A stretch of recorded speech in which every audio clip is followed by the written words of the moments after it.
আমাদের লঞ্চ যাত্রা plus speed boat, তারপরে আছে এখানের উঁচু নিচু পাহাড়, তারপরে এখানের সমুদ্র, সব মিলিয়ে পাতায়ার কোরাল দ্বীপের পুরোপুরি ঘোরার যে দৃশ্যটা উপভোগ করছি সেটা আজকের এই ভিডিওতে দেখাবো আপনাদের সবাইকে। এখন আমরা পাতায়া থেকে কুরাল দ্বীপে যাওয়ার জন্য রওনা হচ্ছি। আর কুরাল দ্বীপে যাওয়ার জন্য আমাদের যে হোস্টেল থেকে প্রায় 10-12 মিনিট হাঁটলেই যে বালিহাই দ্বীপ আছে ওইখানে যে পৌঁছতে পারবো। আর ওইখান থেকে আমরা কুরাল দ্বীপের উদ্দেশ্যে লঞ্চ অথবা স্টিমারে যাব। আমার সাথে আছে মেহেদি ভাই। তো আমরা দেখাবো এখন আসলে কিভাবে টিকিট কাটবো, তারপর কিভাবে কুরাল দ্বীপে যাব। আমরা বালিহাই দ্বীপে আস্তে আস্তে এই যে পাতায়া যে মেন সিটি পয়েন্ট এখানে আসা পড়ছি। আর এটা হচ্ছে রোড, এটা দিয়ে আমরা যাব এখন ওইখানে। এই যে সামনে স্টিমার, লঞ্চ, তারপরে স্পিড বোট অনেকগুলো আছে। তো দেখা যাক আমরা কোনটা দিয়ে যেতে পারি। এই যে কুরাল দ্বীপে নেওয়ার জন্য অনেক স্টিমার, লঞ্চ দাঁড়িয়ে আছে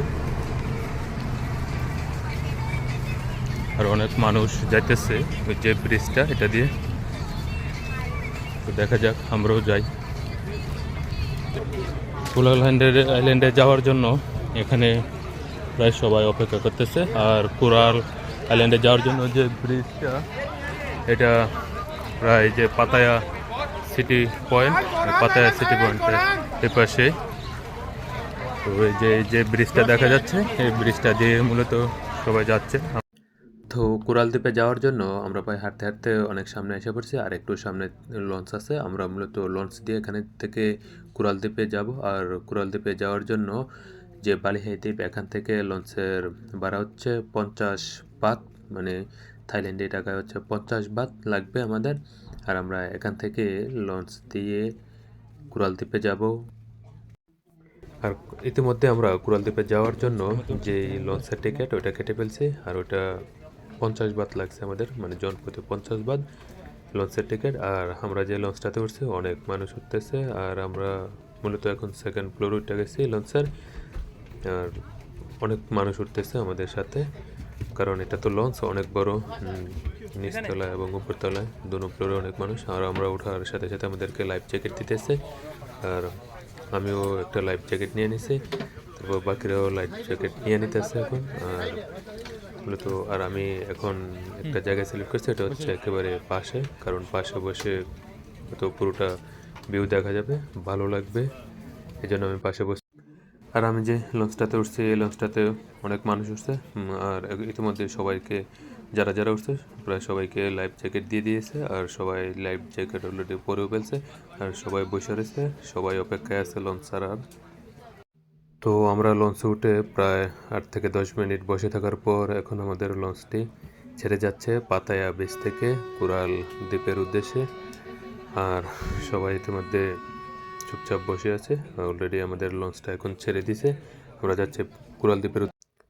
আর আমাদের লঞ্চটি যখন ছেড়ে যাচ্ছে প্রায় মাঝ বরাবর যাওয়ার পর দেখতেছি স্পিড বোটগুলো আসতেছে। আর এই স্পিড বোটগুলো কিন্তু কুরাল দ্বীপ থেকে পাতায়া বিচের উদ্দেশ্যে আসতেছে। আবার পাতায়া বিচ থেকেও কিন্তু স্পিড বোট ছেড়ে কুরাল দ্বীপের উদ্দেশ্যে যায়। তো স্পিড বোটগুলো দেখতে খুব ভালোই লাগতেছে আর অনেক স্পিডে চলতেছে। আর আমি ভেবে নিয়েছি মানে আসার সময় স্পিড বোটে আসবো, যদিও আমার ভয় লাগে স্পিড বোটে আসতে। তারপরেও আমি ভাবছি স্পিড বোটে করে আসবো আসার সময়। আর স্পিড বোটগুলো অনেক ভালো লাগতেছে, অনেক স্পিডে চলতেছে। আর যে পাতায়া শহরটা সেটা থেকে আমরা আস্তে আস্তে দূরে যাচ্ছি।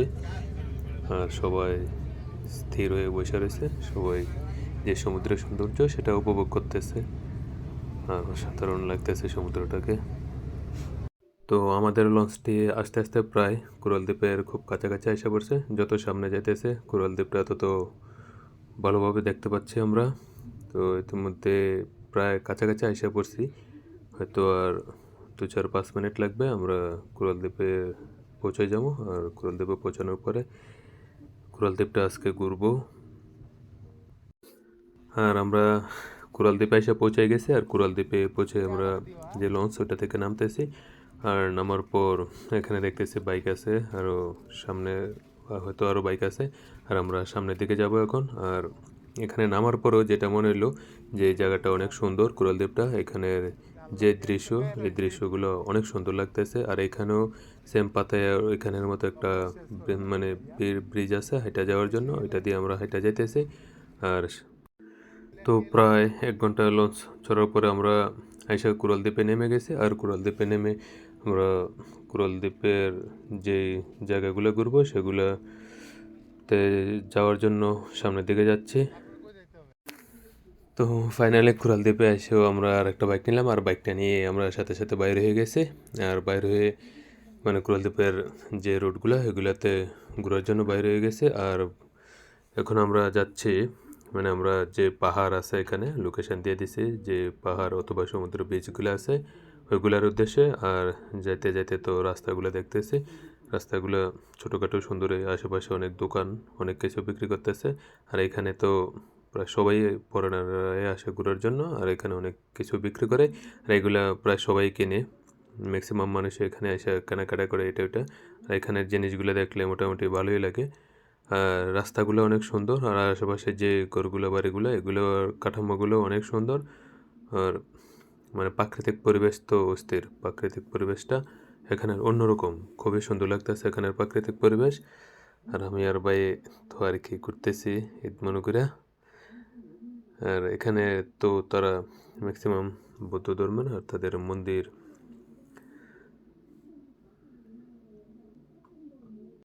তো আমি ঘুরতে ঘুরতে বাইক নিয়ে একটা দ্বীপের পর এসে পড়ছি, আর এই দ্বীপটা খুব ভালো লাগতেছে, এখন নামবো।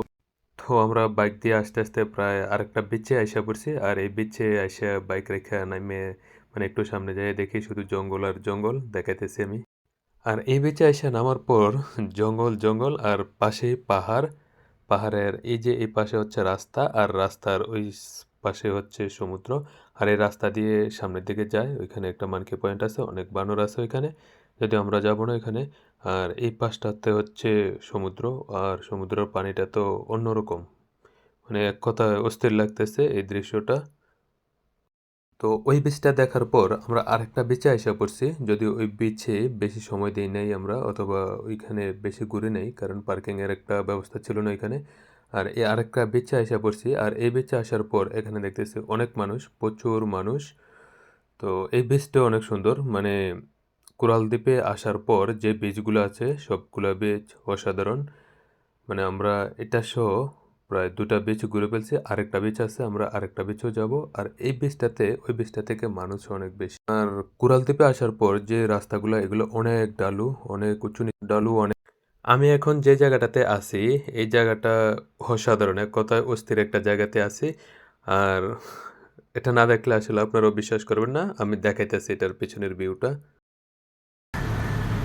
এই যে পাহাড় তারপরে সমুদ্র মিলিয়ে একেবারে অসাধারণ একটা দৃশ্য। এই দিক দিয়ে আবারও পাহাড়, দুই পাশে পাহাড়, মাঝখানে সমুদ্র, অসাধারণ একটা দৃশ্য। আর আমি এখন যেখানে দাঁড়িয়ে আছি এটা হচ্ছে অনেক উঁচু, সমুদ্র থেকে অনেক উঁচুতে আমি দাঁড়িয়ে আছি। উঁচু থেকে সে আসতেছে ভিউটা, অসাধারণ, এক কথায় অসাধারণ একটা ভিউ এটা, অন্যরকম। থাইল্যান্ডের কুরাল আইল্যান্ডে আসার পর এমন একটা ভিউ দেখবো কল্পনা করে নাই, অসাধারণ ছিল, অন্যরকম একটা ভিউ ছিল, অন্যরকম দেখতে, মানে কি বলবো, ফিলিংস বোঝানো যাচ্ছে না, অন্যরকম লাগতেছে। তো থাইল্যান্ডের কুরালদ্বীপে আসার পর আমি যেটা লক্ষ্য করলাম, প্রায় আমাদের দেশে যে সাপ্তাহিক বাজারগুলো বসে ওই বাজারগুলোর মতো একটা বাজারে এখন আমি ঢুকছি। আর এই বাজারটাতে যেমন এই পাশে আছে আলুর চপ, পেঁয়াজু আমাদের যেগুলো বিক্রি করে এগুলোর মতো, যদি এগুলো আলুর চপ পেঁয়াজু না। আবার ওই পাশে যেগুলো আছে এগুলো হচ্ছে কাঁচা ফলমূল, তারপরে কাপ, তারপরে লটকন, তারপরে পেয়ারা, আপেল, আনারস এগুলো বিক্রি করতেছে। আর এক পাশে আবার এখানে হুন্ডা আছে, মানে স্কুটি এগুলা ভাড়া দেয়। আবার সামনে মানে একেবারে পুরো আমাদের দেশের মতোই মাছ বাজারের মতো, যদি এখানে চালার মতো দিয়ে রাখছে, তো আমাদের দেশের মাছ বাজারগুলোর মতো এখানে, যদিও এখনও বাজারটা বসে নাই। তো এখন তো দুপুর, এটা হয়তো বিকালের দিকে বসে, তারা রেডি করতেছে, বাজারটা বসবে কিছুক্ষণ পরে। আর এখানে ঢোকার পর মানে যেমন মনে হলো মানে আমাদের দেশে যে কাঁচা বাজার বসে সেম বাজারের মতো এটা। আর আজকের মতো আমাদের কুড়ালদ্বীপের ঘোরাঘুরি শেষ। প্রায় আমরা 11টায় এসে এখন প্রায় 4:30 বাজে। আর এখন আমরা রওনা দিছি আমাদের পাতায়াতে যাওয়ার জন্য। আর আমরা এখন যাব আমি স্পিড বোটে করে। যদিও স্পিড বোটে চড়তে আমার ভয় লাগে, কেমন যে লাগে, তারপরও আমি এটার ফিলটা নেওয়ার জন্য হইলেও স্পিড বোটে মানে করেই যাব। আর এখন আমরা যাচ্ছি স্পিড বোটের দিকে। আর স্পিড বোটের কুড়ালদ্বীপ থেকে পাতায়াতে যাওয়ার জন্য প্রায় 150 বাত লাগে। 150 বাত দিয়ে টিকিটটা কাটা লাগছে। আর স্পিড বোটে উঠে আমি স্পিড বোটের একেবারে সামনে বসে গেছি, কারণ সামনে বসতে হবে, যেহেতু ভয় লাগে তারপরও যাইতেছি। আর সামনে বসে এটার পুরোপুরি এটা দেখবো, এই জন্য আমি সামনে বসে গেছি একেবারে। আর সামনে বসার পর যখন স্পিড বোটটা ছাড়ছে তখন কিন্তু প্রচুর পরিমাণে বাতাস লাগতেছে আমার গায়ে। আর তখন যেমন ভয় লাগতেছে তেমন ভালোও লাগতেছে। আর অনেক স্পিড বোটে যাচ্ছে স্পিড বোটটা, তখন কি বলবো, মানে ভালো লাগতেছে আবার অনেকটা ভয়ও কাজ করতেছে। ফাইনালি এখন কুড়ালদ্বীপ থেকে আসা নামলাম স্পিড বোট দিয়ে। আসতে মাত্র আমার 14 মিনিট সময় লাগছে, 14-15 মিনিটের মতো। আর কি, আর স্পিড বোটে খুব দ্রুত আসা পড়ছি। যদি লঞ্চে আসতাম আবার যেমন যাইতে যেমন লঞ্চে গেছে, আসার সময় যদি লঞ্চে আসতাম তাহলে হয়তো সময় লাগতো আধা ঘন্টা 1 ঘন্টার মতো লাগতো। তবে স্পিড বোটে মাত্র 15 মিনিট সময় লাগছে। আর এটার এক্সপিরিয়েন্সটা অন্যরকম ছিল, যদি আমার ভয় ভয় কাজ করছিল, ভাবছিলাম উঠবো না উঠবো স্পিড বোটে, তবে ভালোই লাগছে।